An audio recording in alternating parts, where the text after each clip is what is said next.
ኣብዚ ታሕተ መነባበሮ ዝርከቡ መብዛሕትኦም ሰባት ብዝተፈላለዩ ምኽንያታት መረበቶም ገዲፎም ንዝሓሸ ህይወትን ናብራን ክስደዱ ከለዉ ምርኣይ ኣብዚ ሕጂ እዋን ዝተለምደ እዩ።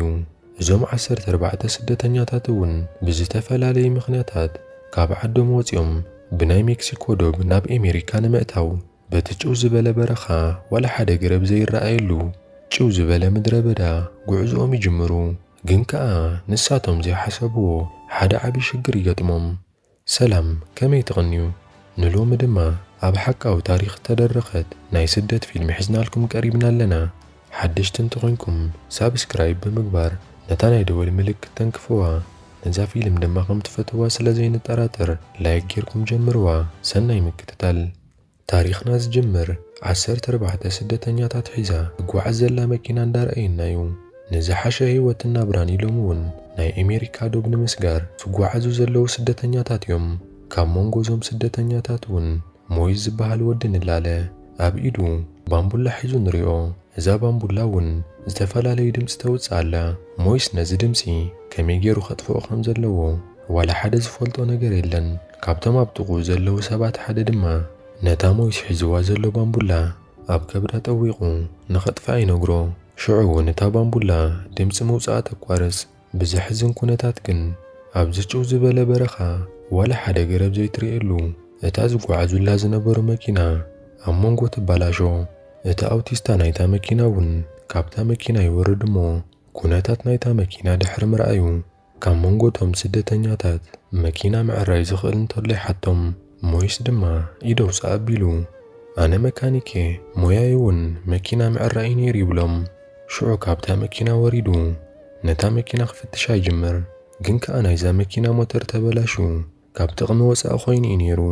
ሕጂ ዘለዎም እንኮ መማረፂ እውን ካብታ መኪና ወሪዶም ነዚ ጭው ዝበለ ሰፊሕ ምድረ በዳ ብናይ እግሪ ጉዕዞ ምቁራፅ እዩ። ሽዑ እውን ብእግሮም ጉዕዞ ቕፅሉ ከም ዘለዎም እቲ ኣውቲስታ ይሕብሮም። ካብ መንጎ እዞም ስደተኛታት እውን ሓደ ሜቻስ ዝተባሃለ ቅድሚ ሕጂ ሓንቲ ስደተኛታት ዝሓዘት ጉጅለ በዚ ሕጂ ዝኸድዎ መንገዲ ተጨፍጭፎም ከም ዝነበሩን ሓደገኛ መንገዲ ከም ዝኾነን በዚ መንገዲ ክኸዱ ከም ዘይብሎምን ከጠንቅቖም ከሎ ንርኢ። እቲ ኣውቲስታ ግን ምልስ ኣቢሉ እዞም ትብሎም ዘለኻ ሰባት ምስ ናይ ካርቴል ኣባላት ናይ ሓሽሽ ዝውውር ርክብ ስለ ዝነበሮም ከም ዝተቐትሉን እቲ መንገዲ እውን ሰላም ከም ዝኾነን ተዛሪቡ የረጋግዖ። ሜቻስ ሕጂ እውን እንተኾነ ኣብ ውሽጡ ጥርጣረ እዩ ዘሎ። ብድሕሪዚ ነዞም ስደተኛታት ናብ ኣፈት ዶብ ኣሜሪካ ዝወስድ መገዲ ሓቢሩ ኩላቶም ካብታ መኪና የውርዶም። እዞም ስደተኛታት ነዚ ጭው ዝበለ በረኻ ብእግርኻ ተጓዒዝካ ካብ ምስጋር ወፃኢ ካልእ መማረፂ የብሎምን። እዚ ከምዚ ኢሉ ከሎ እውን ኣብቲ ከባቢ መስተ እንዳሰተየ መኪና ዝዝውር ዘሎ ሳም ዝበሃል ኣሜሪካዊ ንላለ። ሳም ኣብዚ ሕጂ ሰዓት ምስቲ ኣዝዩ ዝፈትዎን ሓደገኛ ዝኾነን ትራከር ዝተባሃለ ከልቡ ማንቲለ ንምህዳን ይወፅእ እዩ ዘሎ። ኣብቲ ሓደ ኸኣ እቶም ስደተኛታት ድሕሪ ዝተወሰነ ጉዕዞ ብሽቦ ናብ ዝተሓፅረ ቦታ ይበፅሑ። ሎቦ ዝተባሃለ ወዲ ሕጂ ነዚ ሓፁር ምስ ሰገሩ ናብ ኣሜሪካ ከም ዝኣትዉ ይነግሮም እሞ ክጥንቀቑ ከም ዘለዎም እውን ክመኽሮም ይጅምር። ኣብ ጉዕዞ ከለዉ ቁሩብ ድምፂ ምስ ዝሰምዑ ብቕልጡፍ ክሕብኡ ከም ዘለዎም ይነግሮም። እዞም ስደተኛታት እውን ነዚ ሓሳብ ድሕሪ ምስምዖም በዚ ተሰማሚዖም ሓደ ብሓደ በቲ ሓፁር ዶብ እንዳሰገሩ ክኣትዉ ይጅምሩ። ኣብቲ ሓደ ኸኣ ሳም ክላሾን ነፃፂሩ ብርሕቐት ናብ ሓደ ኣፈት ክትኩስ ከሎ ንርኢ። በዚ ሳም ዝተኮሶ ጥይት እውን እቶም ኣብቲ ከባቢ ዝፀንሑ ስደተኛታት ነዚ ናይ ተኹሲ ጥይት ሰሚዖም በቲ ድምፂ ተሸቢሮም እውን ህድማ ይጅምሩ። ሳም ዝተኮሳ ጥይት ግን ንሓንቲ ማንቲላ ቀቲላታ። ሳም ነዛ ጥይት ዝተኮሳ ማንቲላ ይሃድን ስለ ዝነበረ እዩ። ኣብቲ ሓደ ኸኣ እቶም ስደተኛታት ካብ ዘስክኦም ከባቢ ቁሩብ ስለ ዝረሓቑ ኣብ ሓደ ቦታ ይዕሪፎም ማይ ክሰትዩ ከለዉ ንሪኦም። ኣብዚ ግዜ ሓደ ስደተኛ ኣዴላ ንዝተባሃለት ጓል እንዳተነኸፈ ክሸግራ ከሎ ንርኢ። ንሳ እውን መሊሳ ሰብኣያ ከም ዘይኮነን ወለዳ ንኽሕልዋ ሓደራ ጥራይ ከም ዝሃበዎ እንተዘኻኽሮ። ድሕሪ ቁሩብ ዕረፍቲ እውን እዞም ስደተኛታት ጉዕዞኦም ይቕፅሉ። እዚ ከምዚ ኢሉ ከሎ ሳም መኪና እንዳዘወሮ ከሎ ኣብ መንገዲ ሓደ ተቆፃፃሪ ፖሊስ ንሳም ደው የብሎ። እዚ ፖሊስ እውን ኣብዚ ኸባቢ ንምህዳን ፍቓድ ኣለካ ድዩ ኢሉ ንሳሚ ሓቶ። ሳም እውን ምልስ ኣቢሉ ስሕቕ እንዳበለ ኣብዚ ኸባቢ ማንቲለ ንምህዳን ፍቓድ የድልየኒ ድዩ ኢሉ ይሓቶ። እቲ ፖሊስ እውን ማንቲለ ንምህዳን ፍቓድ ከም ዘየድልዮ መሊሱሉ ክኸይድ ምስ በለ ሳም ነቲ ፖሊስ ብዛዕባ እቶም በብእዋኑ በዚ ዶብ ዝሓልፉ ስደተኛታት ሪፖርት የቕርበሉ። ብዛዕባ እዚ ጉዳይ እውን እንታይ ዓይነት መጽናዕቲ የካይዱ ከም ዘለውን ነቲ ፖሊስ ይሓቶ። እቲ ፖሊስ እውን እቲ በዓል መዚ ብዛዕባ እዚ ትብለኒ ዘለኻ ጉዳይ ዋላ ሓደ ኣፍልጦ የብሉን ብምባል ይምልሰሉ። ሳም ኣብ ልዕሊ ስደተኛታት ብዝነበሩ ቁጥር ጽልኢ ምኽንያት በዚ ናይዚ ፖሊስ መልሲ ዝሓረቐ እዩ ዝመስል። ናብቶም ስደተኛታት ክንምለስ ከሎና ኸዓ እቶም ስደተኛታት ኣብ ክልተ ጉጅለ ተመቒሎም ክጓዓዙ ከለዉ ንርኢ። ሎቦ ዝመርሓ ዘሎ ጉጅለ ኣቐዲሞም ብቕልጡፍ ይጓዓዙ እዮም ዘለዉ። ካብቶም ሓደ ጉጅለ እውን ኣርሒቖም ከይዶም እዮም ዘለዉ። ሞይስ ኣዴላን ሜቻስን ዘለዋ ጉጅለ ድማ ንድሕሪት ተሪፎም ንሪኦም። ሜቻስ ንኽጽበይዎም ናብ በዓል ሎቦ ዘለዎ ጉጅለ ዓዊሉ ክጻዋዕ ይጅምር። ንሳቶም ግን እንዳሰሓቑ ዕሽሽ ኢሎሞም ጉዕዞኦም እንዳቐጸሉ ካብቲ ጉሰሱ ቅልጥፍ ቅልጥፍ ኢልኩም ኣርክቡና ዳ ይብልዎም። እዚ ኸቢድ ፈተና ናይዞም ስደተኛታት ሕጂ እዩ ዝጅምር። እቶም ብድሕሪት ዝተረፉ ጉጅለ ናይ ሳም መኪና ክትመጽእ ኸላ ብርሑቕ ይርእይዋ እሞ ብቕልጡፍ ይሕብኡ። ድሕሪ ቁሩብ ጻኒሒቱ እውን ሳም ካብታ መኪና ክወርድ ከሎ ንሪኦ። ኣብቲ መሬት እውን ሳም ዝወደቐት ቀያሕ ጨርቂ ምስ ረኸበ ነቲ ኸልቦ ኣሸቲቱ ኣብዚ ኸባቢ ሰባት ኣለውን ዘየለውን ንኸጻሪ እዝዞ። ብዙሕ ከይጸንሐ እውን ሳም ደው ኢሉ ኸሎ ነቶም ሓሊፎም ዝጸንሑ ቀዳሞት ጉጅለ ብሎቦ ዝምርሑ ስደተኛታት ይሪኦም። ኣብዚ ግዜ እዚ ሳም ብቕልጡፍ መሳርሒ ኣውፂኡ ካብቶም ስደተኛታት ንሓደ ኣነጻጺሩ ሃሪሙ ይቐትሎ። ኣብዚ ሰዓት እዚ ኹላቶም ተሰናቢዶም እዛ ጥይት ካበይ ከም ዝተተኰሰት ስለ ዘይፈልጡ ፋሕ ብትን ኢሎም ክጐዩ ይጅምሩ። እዚ ጽሉል ሳም እውን ህይወቶም ንምድሓን ዝጓየዩ ዘለዉ ስደተኛታት ምስ ረኣየ ኣዝዩ ሕጉስ እዩ ዘሎ። በብሓደ እውን ምትኳሱ ይቕጽል። እቶም ስደተኛታት እውን ህይወቶም ንምድሓን ኣብዚ ጭው ዝበለ ሰፊሕ በረኻ ተበታቲኖም ክጎዩ ከለዉ ንርኢ። ሳም እውን በብሓደ እንዳተኰሰ ክቐትሎም ይጅምር። እቶም ብድሕሪት ዝተረፉ በዓል ኣዴላ ዘለዎ ጉጅለ ነዚ ናይ ሳም ግብሪ ተሓቢኦም ምስ ዝርእይዎ ኣዝዮም ፈሪሖም እዮም ዘለዉ። ሳም እውን ንኹላቶም ምስ ቀተሎም ብባዕሉ ክኾርዕን ብግብሩ ክሕጐስ ከሎ ንርኢ። እዋይ ጭካነ! እዚ ጽሉል ሳም ዝተባህለ ሰብ ኣብ ልዕሊ ስደተኛታት ክቱር ጽልኢ ዘለዎ ሰብ እዩ። ነዞም ስደተኛታት ሓደ ብሓደ ስለ ዝቐተሎም እውን ሕጉስ ኮይኑ ክሰቱ ከሎ ንሪኦ። ኣብዚ ግዜ እዚኡ ድማ ትራከር ከልቡ ናብቶም ተሪፎም ተሓቢኦም ዝነበሩ ጉጅለ ክነብሕ ዝጀመረ። ነዚ ዝሰምዐ ሳም ድማ ወሪዱ ምስ ረኣየ ኣብ ሓደ በሪኽ ዝተወሰኑ ሰባት ክኸዱ ከለዉ ይርኢ። ሳም ነዞም ተሪፎም ዘለዉ ሰባት እውን ክቐትሎም ከም ዘለዎ ወሲኑ ናብ ታሕቲ ወሪዶም ስለ ዘምለጥዎ እውን መኪንኡ ኣተሲኡ ብታሕቲ ይቕድሞም። ካብ መኪንኡ ወሪዱ እውን ደድሕሪ ኸልቡ እንዳመርሖ ክስዕቦም ይጅምር። እዚ ጨካንን ሓያልን ከልቢ ደድሕሪኦም ይስዕቦም ብቕልጡፍ ክሃድሙ ይጅምሩ። እንዳጎየዩ ከለዉ እውን እቲ ኣቐዲሙ ንኣዴላ ዝተናኽፋ ዝነበረ ሰብኣይ ሻንጥኡ ናብ መሬት ወዲቕዎ። ሻንጥኡ ኸልዕል ናብ ድሕሪት ምስ ተረፈ ትራከር እቲ ጨካን ከልቢ ኣርኪቡ ክነኽሶ ይጅምር።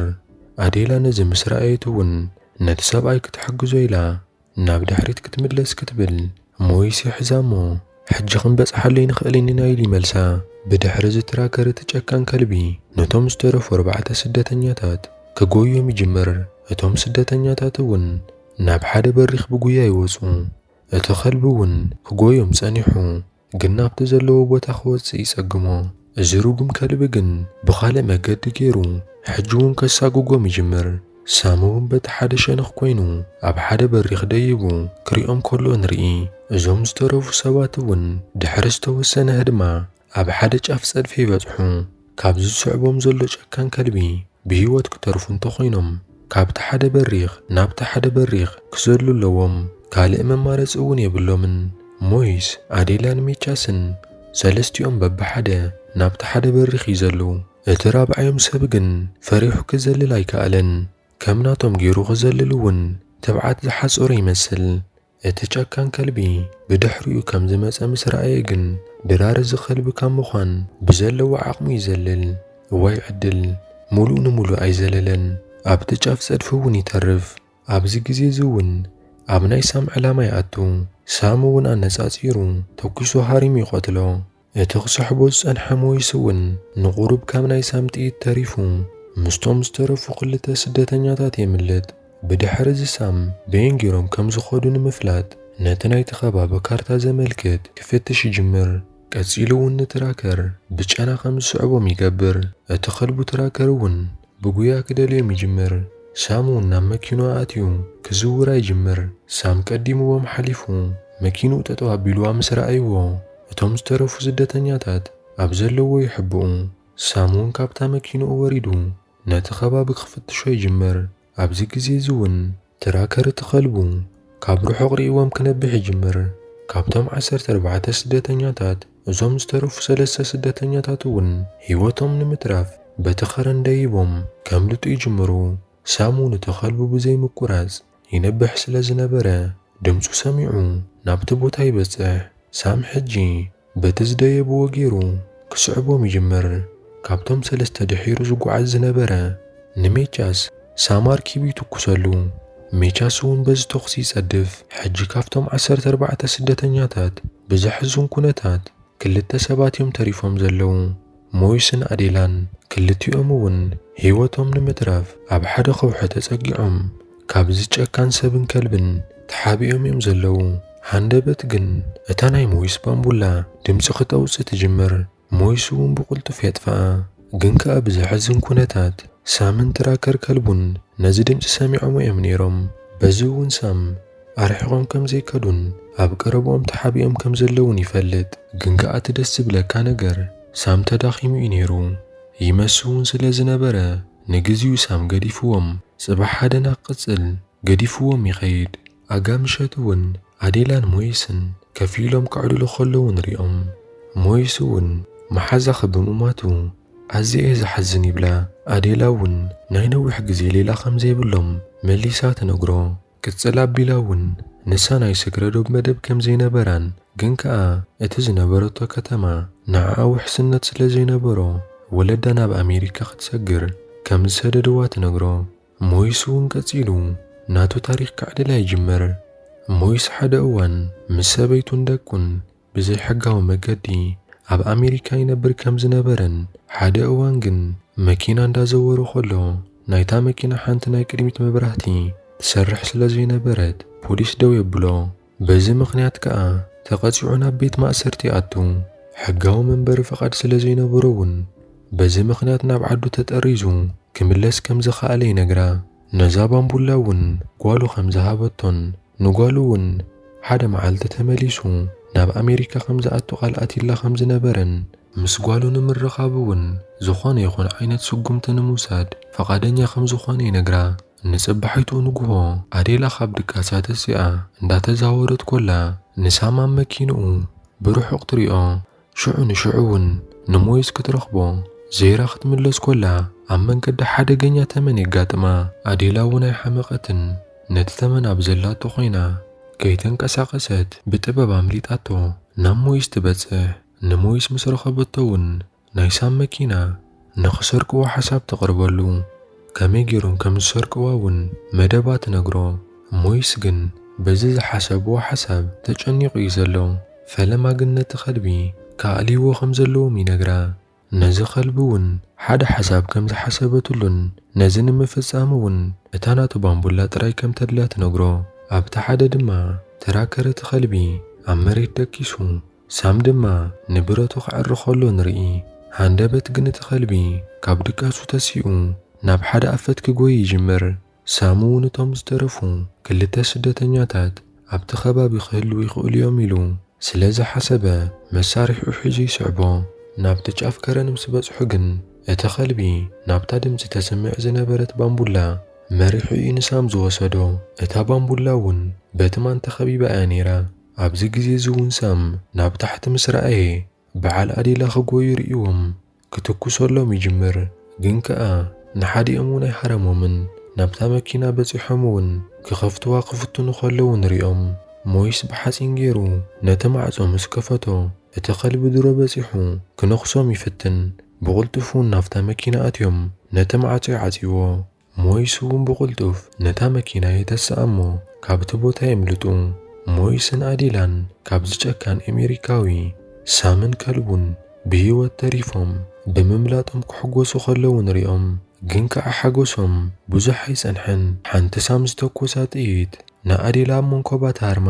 በዚ ዝሰንበደ ሞይስ ድማ ነታ መኪና ክቈጻጸራ ስለ ዘይከኣለ እታ መኪና ትግልበጥ። ሞይስ ዋላ ሓደ ጉድኣት ከይበጽሖ ካብታ መኪና ይወፅእ። ነታ ብጥይት ዝተሃርመት ኣዴላ እውን ካብታ መኪና ውፂኡ ናይ ቀዳማይ ረድኤት ሕክምና ንእስ ዝበለት ሳንዱቕ ይሕዝ እሞ ካብቲ ቦታ ብቕልጡፍ ሒዝዋ ይሃድም። ንቕድሚት ቁሩብ ምስ ተጓዓዙ እውን ኣብ ሓደ ቦታ የዕርፉ እሞ ሞይስ ካብቲ ቀዳማይ ረድኤት ሕክምና ዝወሃበሉ ሳንዱቕ ተቐጻጻሊ ምልክት ሓባሪ ሽጉጥን ቁስሊ መሐከምን ይረክብ እሞ ንኣዴላ ቁስላ ጸሪጉ ምስ ኣሰረላ ኣብዚ ንበይና ገዲፏ ክኸይድ ከም ዘለዎ ይነግራ። ክልቴና ብዚ ብሓንሳብ እንተጸኒሕና ክልቴና መወቲ ኢና። ኣነ ንጓለይን ንስድራይን ደጊመ ክሪኦም ይደሊ እየ ምስ በላ ገዲፍዋ ይኸይድ። ምሽክነይቲ ኣዴላ ድሕሪ ቁሩብ ጻኒሒቱ እውን ሳምን ከልቡ ትራከርን ኣሰሮም እንዳሰዓቡ ናብታ ኣዴላ ዘላቶ ቦታ ይበጽሑ። ኣዴላ እውን ናብኣ ከም ዝቐርቡ ዘለዉ ምስ ረኣየት ካብኣቶም ንኽትሕባእ ዝከኣላ ኹሉ ትገብር። ኣዴላ ብውሽጢ ውጥረትን ጭንቀትን ክወላ ግን ሞይስ ኣብቲ ሓደ ኣብ ጫፍ ኮይኑ ዝተኰሰ ሓባሪት ጥይት ሳሚ ይሪኣ እሞ እዚ ብጥይት ዝተሃርመ ሰብ ኣብዚ በረኻ ደሙ ፈሲሱ ክመውት ኢሉ ይሓስብ እሞ ንሞይስ ሽዒቡ ክቈትሎ ወሲኑ ንትራከር ከልቡ ንሞይስ ክስዕቦ ይእዝዞ። ሞይስ እውን ካብ ዝርጉም ከልቢ ህድማ ይተሓሓዞ። እቲ ጨካን ከልቢ እውን ንሞይስ ክጎየ ይጅምር። ሞይስ እውን ናብ ሓደ ጽዑቕ ተኽሊ ዘለዎ ቦታ ምስ በጽሐ እንዳተሰሓበ ክሓልፎ ይጅምር። እቲ ኸልቢ ኸኣ ብቕልጡፍ ናብኡ እንዳጐየየ ስዒቡ ምስ ረከቦ ዘሊሉ ክሕዞ ምስ በለ ሞይስ ኣብ ሓደ ቦታ ተዳልዩ ኮፍ ኢሉ ጸኒሑ ነታ ዝተረፈቶ ናይ መወዳእታ ሓንቲ ሓባሪት ጥይት ናብ ኣፍ እቲ ኸልቢ ይትኩሰሉ። እቲ ኸልቢ እውን ኣብ መንጎቶም ተኽልታት ተጣቢቑ ስቓይ ዘለዎ ድምፂ ኸስምዕ ይጅምር። ሞይስ እውን ነዚ ዕድል ተጠቂሙ የምልጥ። ኣብ መንጎ እዚ ግን ሳም ናይቲ ኸልቢ ድምፂ ሰሚዑ ናብቲ ቦታ ምስ በጽሐ ትራከር ከልቢ ብሓዊ እንዳነደደ ሞይቱ ምስ ጸንሖ እቲ ኣዝዩ ዝፈትዎ ኸልቢ ብምማቱ ሳም ሓዚኑ ብሕርቃን ነዚ ዝፈጸሞ ሰብ ሕነ ክፈዲ ከም ዘለዎ ይምሕል። እዚ ከምዚ ኢሉ ኸሎ ድማ ሞይስ ሓንቲ መኪና ብርሕቀት ክትከይድ ኮላ ይርኢ እሞ ንኽሕግዝዎ ክጻዋዕ ይጅምር። ግን ከዓ ስለ ዘይረኣይዎ ሓዲጎሞ ይኸዱ። ሳም ዳሰዓቦ ስለ ዝነበረ ድማ ርእይዎ ክትኩሰሉ ይጅምር። ሞይስ ግን ሕጂ እውን ካብዞም ሳም ዝትኩሶም ዘሎም ጥይታት ከምልጥ ይኽእል። ካብ ሳም ንምምላጥ እውን ናብ ሓደ ንእሽተን ከረን ክድይብ ይጅምር።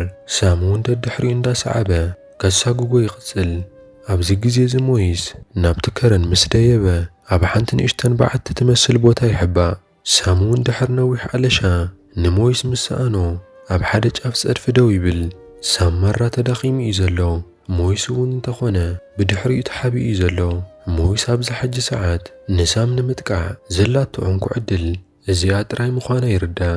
ኣብዚ ግዜ እዚ ሞይስ ብድፍረት ስኑ ነኺሱ ዘሊሉ ንሞይስ ደፊኡ በቲ ጸድፊ ሒዝዎ ይጸድፍ። ክልቲኦም በቲ ጸድፊ ተታሒዞም እውን ንታሕቲ ኸንከራርቡ ኸለዉ ንሪኦም። በዚ ምኽንያት ድማ ሳም ብክፉእ ቖሲሉ ናይ እግሩ ዓጽሚ ኸይተረፈ ተሰቢሩ እዩ ነይሩ። ሞይስ ግን በንጻሩ ጉድኣት ዝበጽሖ ይመስልን። ክልቲኦም እውን ተቐዳዲሞም ነታ ክላሽ ክሕዝዋ ይፍትኑ። ሞይስ እውን ቀዲሙ ነታ ክላሽ ይሕዛ። ነቶም ምስኡ ናብራ ክስዕሩ ኢሎም ካብ ዓዶም ዝወፁ ስደተኛታት ብጭካነ ከም ዝቐተሎም እንዳዘኻኸረ ከፋጥጦ ይጅምር። ሳም ኣዝዩ ጨካን ዋላ እኳ እንተነበረ ሞይስ ግን እቲ ናቱ ተግባር ንዘይምፍጻም ናብ መሬት ይትኩስ።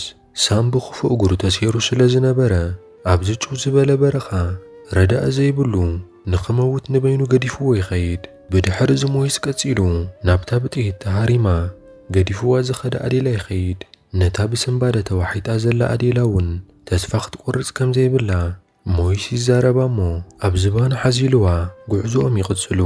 ሙሉእ መዓልቲ ድሕሪ ምጓዓዞም ድማ ሞይስ ብርሕቀት ጥፍኡ ውልዕ ዝብል መብራህቲ ይርኢ። ኣብ መወዳእታ ነዚ ኹሉ ፈተና ሰጊሮም ካብዞም 14 ስደተኛታት እዞም 2 ስደተኛታት ጥራይ ናብ ሓንቲ ናይ ኣሜሪካ ከተማ ከም ዝበጽሑ ንርኢ። ታሪኽና እውን ኣብዚ ይውድእ። ነዛ ፊልም እንተፈቲኹማ ላይክ ግበርዋ ኢኹም። ከምዚ ዓይነት ፊልምታት ክነምጻልኩም እንተደሊኹም ድማ ኣብ ኮመንት ጻሕፉልና። ነዛ ቻናልና ሓደሽቲ እንተኾንኩም ሳብስክራይብ ምግባር ኣይትረስዑ። ነታ ናይ ደወል ምልክት እውን ትንክፋብልዋ ኢኹም። ብኻልእ መደብ ክሳብ ንራኸብ ሰሰናዩ።